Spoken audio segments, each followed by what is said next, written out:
Hello दोस्तों, banal academy के YouTube channel में आपका स्वागत है। दोस्तों, आज हम फूड प्रोसेसिंग या खाद्य प्रसंस्करण पर वन लाइनर आईएमपी फैक्ट देखेंगे। यह बहुत ही महत्वपूर्ण टॉपिक है और यह एक नया टॉपिक है जो कि हमारे सिलेबस में शामिल किया गया है। तो दोस्तों, वीडियो शुरू करते हैं। यदि आप मेरे चैनल पर नए हो तो चैनल ज़रूर सब्सक्राइब कीजिएगा। इसके पहले मैंने एमपीपीएससी और पटवारी का बहुत ही महत्वपूर्ण टॉपिक पंचायती राज और नगरीय प्रशासन पर 2 वीडियो अपलोड किए हैं, जिन्हें आप ज़रूर देखिएगा। तो चलिए दोस्तों, टॉपिक शुरू करते हैं। दोस्तों, आज का हमारा टॉपिक है खाद्य प्रसंस्करण। समझते हैं हम ये खाद्य प्रसंस्करण क्या होता है। खाद्य प्रसंस्करण का तात्पर्य ऐसी गतिविधियों से है जिनमें प्राथमिक कृषि उत्पादों की प्रोसेसिंग कर उनका मूल्यवर्धन किया जाता है। दोस्तों, इसे और आसान शब्दों में हम समझते हैं कि वे कृषि उत्पाद जो जल्दी खराब हो जाते हैं, जिन्हें पीसकर पकाकर या किसी अन्य विधि द्वारा ऐसे खाद्य पदार्थों में बदला जाता है जिससे कि उनका लंबे समय तक इस्तेमाल किया जा सके।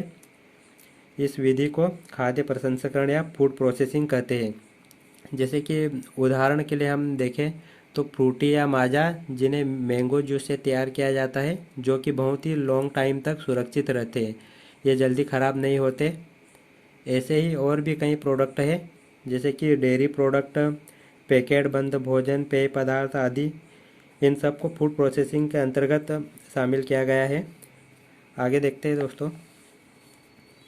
अब हम इसके वन लाइनर फैक्ट पढ़ेंगे। राष्ट्रीय खाद्य सुरक्षा अधिनियम, जिसे नेशनल फूड सिक्योरिटी एक्ट कहा गया है, कब लाया गया था? तो ये 2013 में लाया गया है। एनएफएसी 2013 में। याद रखिएगा दोस्तों, राष्ट्रीय खाद्य सुरक्षा अधिनियम 2013 में पारित हुआ या लागू किया गया था। आगे देखते हैं। प्रधानमंत्री किसान संपदा योजना किससे संबंधित है? तो यह राष्ट्रीय खाद्य प्रसंस्करण से संबंधित है। इसे याद रखिएगा दोस्तों, जो प्रधानमंत्री किसान संपदा योजना है, यह फूड प्रोसेसिंग के तहत इसे शामिल किया गया है। आगे देखते हैं दोस्तों। संपदा का फुल फॉर्म क्या है, इसका पूरा नाम? तो संपदा scheme for agro marine processing and development of agro processing cluster, इसका पूरा नाम है। राष्ट्रीय खाद्य सुरक्षा अधिनियम को कब अधिसूचित किया गया? तो इसे 10 सितंबर 2013 को अधिसूचित किया गया था। याद रखिएगा दोस्तों, एनएफएसी 10 सितंबर 2013, नेशनल फूड सिक्योरिटी एक्ट 10 सितंबर 2013 को अधिसूचित किया गया था। आगे देखते हैं दोस्तों। सार्वजनिक वितरण प्रणाली, या इसे पीडीएस कहा जाता है, पीडीएस की स्थापना कब की गई थी? यह सार्वजनिक वितरण प्रणाली पीडीएस की स्थापना कब की गई थी? तो 1960 में की गई थी। और पीडीएस का पूरा नाम है पब्लिक डिस्ट्रीब्यूशन सिस्टम या सार्वजनिक वितरण प्रणाली इसे कहा जाता है। लक्षित सार्वजनिक वितरण प्रणाली, जिसे टीपीडीएस कहा जाता है, की स्थापना कब की गई थी? तो इसकी स्थापना 1997 में की गई थी और इसका पूरा नाम है टारगेटेड पब्लिक डिस्ट्रीब्यूशन सिस्टम। याद रखिएगा दोस्तों, पीडीएस की स्थापना 1960 में और टीपीडीएस की स्थापना 1997 में की गई थी। ये सन आप याद रखिएगा। आगे देखते हैं दोस्तों। मध्य प्रदेश सार्वजनिक वितरण प्रणाली की शुरुआत कब की गई थी? तो मध्य प्रदेश सार्वजनिक वितरण प्रणाली की शुरुआत 1 मार्च 2014 को की गई थी, जिसे एमपीपीडीएस भी कहा जाता है। एमपीपीडीएस 2014 याद रखिएगा दोस्तों, इसमें आप कंफ्यूज मत होइएगा कि जो पीडीएस है, जो केंद्र सरकार की सार्वजनिक वितरण प्रणाली, जो इसे 1960 में इसकी स्थापना की गई थी। वहीं टीपीडीएस जो टारगेटेड पब्लिक डिस्ट्रीब्यूशन सिस्टम है, उसकी स्थापना 1997 में और एमपीपीडीएस की स्थापना 1 मार्च 2014 को की गई थी। आगे देखते हैं दोस्तों। भारतीय खाद्य निगम की स्थापना कब की गई थी? तो भारतीय खाद्य निगम की स्थापना 1965 में की गई थी। इसे फूड कॉरपोरेशन ऑफ इंडिया कहते हैं, या शॉर्ट फॉर्म में इसे एफसीआई कहा जाता है। इसकी स्थापना 1965 में की गई थी। भारतीय खाद्य निगम अधिनियम 1964 में पारित हुआ था। एफसीआई एक्ट 1964 में पारित हुआ था और एफसीआई की स्थापना 1965 में की गई थी। इसे याद रखिएगा। आगे देखते हैं। कृषि लागत एवं मूल्य आयोग की स्थापना कब की गई थी? तो कृषि लागत एवं मूल्य आयोग की स्थापना 1965 में की गई थी। याद रखिएगा। भारतीय खाद्य प्रसंस्करण प्रौद्योगिकी संस्थान का मुख्य परिसर कहाँ पर है? तो इसका मुख्य परिसर तमिलनाडु में स्थित है। आगे देखते हैं दोस्तों। केंद्रीय खाद्य प्रौद्योगिकी अनुसंधान संस्थान कहाँ है? तो ये मैसूर में है, मैसूर कर्नाटक राज्य में। खाद्य एवं कृषि संगठन फूड एंड एग्रीकल्चर ऑर्गेनाइजेशन की स्थापना कब और कहाँ की गई थी?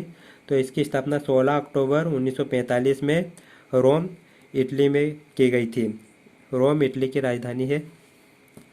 आगे देखते हैं दोस्तों। इसे याद रखिएगा दोस्तों, यह एमपी फैक्ट है कि FAO की स्थापना कहाँ पर की गई थी, या फूड एंड एग्रीकल्चर ऑर्गेनाइजेशन या खाद्य एवं कृषि संगठन, तो 16 अक्टूबर 1945 में रोम में की गई थी। दोस्तों अब हम मध्य प्रदेश खाद्य संरक्षण आयोग के बारे में पढ़ते हैं। इसका प्रावधान किससे संबंधित है? तो राष्ट्रीय खाद्य सुरक्षा अधिनियम 2013 की धारा 16 द्वारा राज्य खाद्य संरक्षण आयोग का गठन किया गया है। इसे याद रखिएगा दोस्तों कि राष्ट्रीय खाद्य सुरक्षा अधिनियम 2013 की धारा 16 द्वारा राज्य खाद्य संरक्षण आयोग का गठन किया गया है। आगे देखते हैं। इसकी स्थापना 21 जुलाई 2017 में की गई थी और इसका मुख्यालय भोपाल में है। वहीं अब इसकी संरचना देखते हैं। तो इसमें एक अध्यक्ष और 5 सदस्य होते हैं, जिसमें एक सचिव भी शामिल है। इसका कार्यकाल आयोग के अध्यक्ष का कार्यकाल 5 वर्ष होता है, जो कि 65 वर्ष आयु तक पद धारण कर सकता है। आगे देखते हैं दोस्तों। वर्तमान में मध्य प्रदेश खाद्य संरक्षण आयोग के अध्यक्ष कौन है? तो राज किशोर सवाई है और सदस्य दुर्गा डावर और किशोर खंडेलवाल और सचिव राजीव चंद्र दुबे है। राष्ट्रीय केला अनुसंधान केंद्र कहाँ है? तो तिरुचिरापल्ली तमिलनाडु में स्थित है। खाद्य संरक्षण आयोग ने खाद्यान्नों की कितनी कैटेगरी बनाई है? तो खाद्य संरक्षण आयोग ने खाद्यान्नों की 24 कैटेगरी बनाई है, जैसे कि गेहूँ, चावल, मोटा अनाज, शक्कर आदि इनको शामिल किया गया है। दोस्तों आगे हम इसको कुछ शॉर्ट फॉर्म में इसको समझते हैं, जो कि याद करने के लिए भी आसान रहेगा। जैसे पीडीएस याद रखिएगा, पीडीएस की स्थापना 1960 में, TPDS 1997, PDS public distribution system है दोस्तों इसका पूरा नाम 1960, TPDS targeted public distribution system 1997, और ये एमपीपीडीएस है 1 मार्च 2014 को स्थापना। एनएफएस है national food security act 10 September 2013, FCI food corporation of India 1965।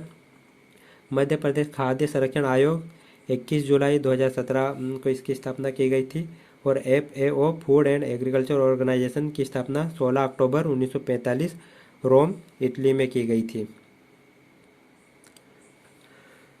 तो दोस्तों हमारे टॉपिक यहीं समाप्त होता है। यदि आपको वीडियो पसंद आया हो तो लाइक कीजिएगा और अपने दोस्तों में शेयर कीजिएगा, साथ ही चैनल को सब्सक्राइब कीजिएगा। तो मिलते हैं दोस्तों नेक्स्ट वीडियो में किसी और महत्वपूर्ण टॉपिक पर। Thank you.